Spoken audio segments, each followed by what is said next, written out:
Welcome to Just Asia, AHRC TV's weekly human rights program. These are the headlines. Hong Kong goes ahead with extradition law. Calls for Malaysia to investigate disappearances caused by police special branch. Pakistani husband shaved wife's head for refusing to dance. Upcoming Indonesian elections causing significant social discord. HRW and business community calls to release Camp Soccer.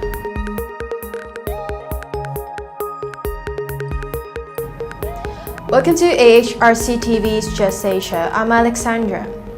This week, Just Asia begins with Hong Kong, where Chief Executive Carrie Lam had said the government will not drop the controversial amendment to the territory's extradition laws.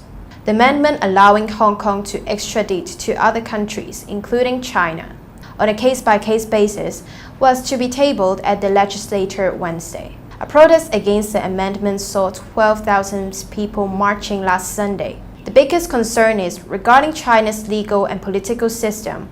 While Hong Kong has one of the most respected legal systems in Asia, China is regularly criticized for its poor legal track record. According to Philip Dykes, chairman of the Council of the Hong Kong Bar Association, the concerns reflect the anxiety about the actual criminal justice system in the mainland and how adequate this is to protect people who have fallen afoul of it. China often uses charges like tax evasion and other economic crimes to prosecute human rights lawyers and activists. It has also prosecuted foreigners on politically motivated charges. Hong Kong's Security Bureau removed 9 economic crimes from an original list of 46 extraditable offenses following negative feedback from the business community. But even these changes have failed to assuage fears. The government's move was spurred by the murder case of a pregnant 20-year-old Hong Kong woman who was killed during a trip to Taiwan last February. Hong Kong authorities arrested the woman's boyfriend as a suspect, but were unable to charge him with murder in local courts.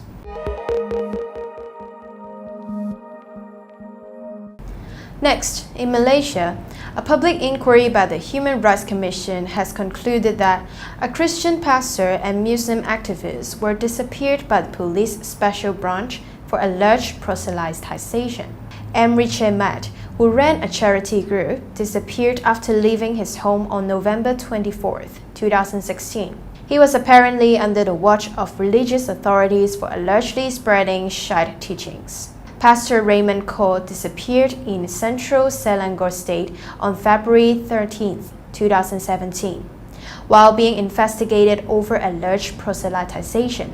After a 2-year public investigation, Malaysia's National Human Rights Commission concluded last Wednesday that direct and circumstantial evidence show the men were victims of enforced disappearances by state agents involving the special branch. It said the men were targeted by religious authorities and police and had been abducted in similar ways. The findings have stunned Malaysians and prompt calls by right groups, lawmakers, and a Christian organization for a new investigation to find the truth and punish the perpetrators.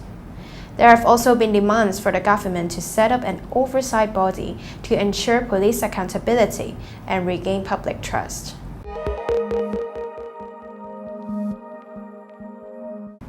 In Pakistan, a video showing a bruised woman whose head was shaved by her husband has sparked outrage on social media.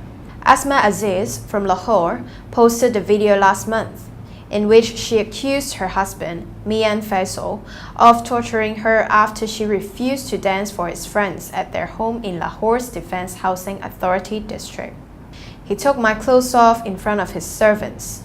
The servants helped me as he shaved my hair off and burned it. My clothes were bloody. I was found by a pipe and hung from the fan. He threatened to hang me naked, Asma said, according to a BBC translation. Mr. Faisal and the servant are both reportedly in police custody. Mr. Faisal has denied the allegations of torture, saying that his wife cut her hair under the influence of drugs and that he, also on drugs, helped her do it. According to local media, action was only taken against Mr. Faisal and the servant after Pakistan's Interior Minister became aware of the incident and ordered police officers to take action. The case has raised fresh concern about women's safety in Pakistan, with human rights group Amnesty International calling for the systematic change in the country. Action can't only be taken on a case-by-case basis, Amnesty said.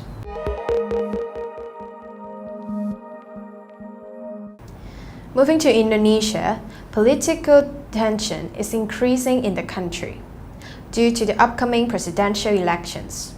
The intensive campaigning between the two presidential candidates, incumbent Mr. Joko Widodo and Mr. Prabowo Subianto, has been seen the spread of fake news and hate speech among the supporters of the two candidates. Widodo's supporters are accusing Prabowo of wanting to establish an Islamic state, whereas Prabowo's supporters accuse President Widodo of being pro-China and part of the Indonesian Communist Party. This is endangering social harmony among Indonesia's various communities. Each candidate's supporters have been competing to file police reports against any form of social media posting or status that is suspected of being fake or contains hate speech.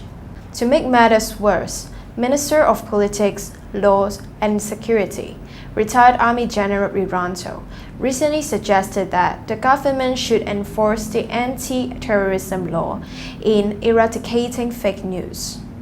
This is dangerous and will be detrimental to the right to freedom of expression and opinion. The current situation has served to increase the number of the abstentees voters. While abstention is a right, the ruling party is condemning this group, saying they have zero nationalism. Many pro-democracy activists, public figures, and religious leaders have urged both candidates to stop producing fake news, hate speech, and disharmony through various black campaigns.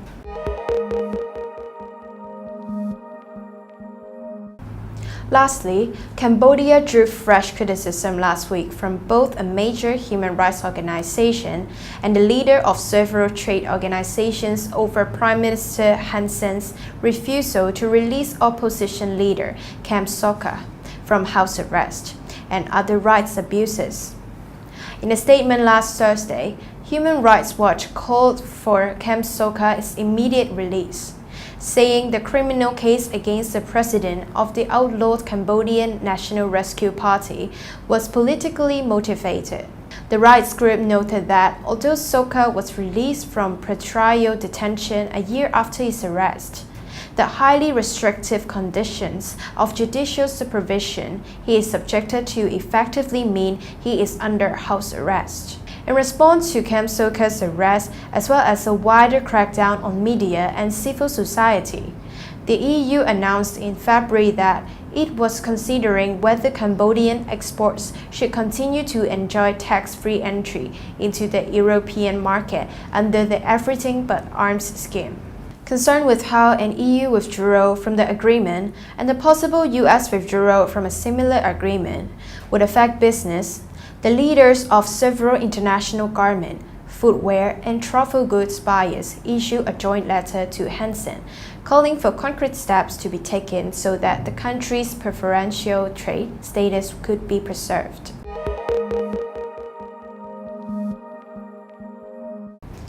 That is all for this episode of Just Asia. For more on this and other issues, please visit www.humanrights.asia or www.alrc.asia/justasia. Thank you for watching and see you next week.